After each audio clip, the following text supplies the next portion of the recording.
এটাকে খুব সীমিত পরিসরে একটু খোলা রেখেছি। এটা বুঝতে পারছেন হলের বাইরে। এটা আমার মূল ক্যান্টিন বন্ধ হয়ে গেছে।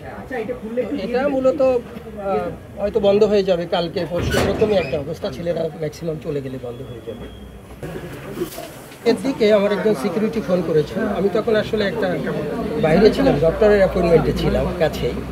তো তাৎক্ষণিকভাবে আমি বিশ্ববিদ্যালয়ের যে আমাদের যে ইলেকট্রিক ডিপার্টমেন্ট, কারণ আমার কনসার্ন হলো আমার হলের বিদ্যুৎটা বন্ধ করা দরকার। আমি ওদেরকে বলেছি এবং আমাদের প্রক্টর মহোদয়ের সাথে আমি কথা বললাম যে আমাকে একটু দ্রুত ফায়ার ব্রিগেডের সঙ্গে কমিউনিকেট করে দেন। আমার কেয়ারটেকারও বাই দ্যাট টাইম ওনাদের সঙ্গে যোগাযোগ করেছে এবং 6:13 ওনারা এখানে এসে পৌঁছেছে। মেসেজ আমি যখন পেয়েছি তখনই। টানা তৃতীয়বার অর্জন করেছে দেশের সেরা সুপার ব্র্যান্ড স্বীকৃতি বসুন্ধরা টিস্যু।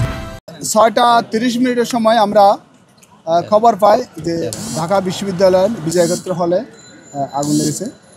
সাথে আমাদের কাছের নিকটবর্তী যে পলাশী ফায়ার স্টেশন, এখান থেকে 2টা গাড়ি আমাদের এখানে নির্বাহনের কাজে আসে। যেহেতু ঢাকা বিশ্ববিদ্যালয় একটা ইম্পর্টেন্ট জায়গা, সেই হিসেবে আমাদের সিদ্দিকবাজার হেডকোয়ার্টার থেকে আরও 2টা গাড়ি ডিপ্লয় করা হয় এবং এসে দেখে যে আমরা যেখানে পিছনে যে গ্যাস সিলিন্ডার রান্নার কাজে ব্যবহার করা হয়, গ্যাস সিলিন্ডারে আগুন। সাথে আমরা দ্রুত সহিত আগুনটা সম্পূর্ণ নির্বাহন করি 6:30 মধ্যে।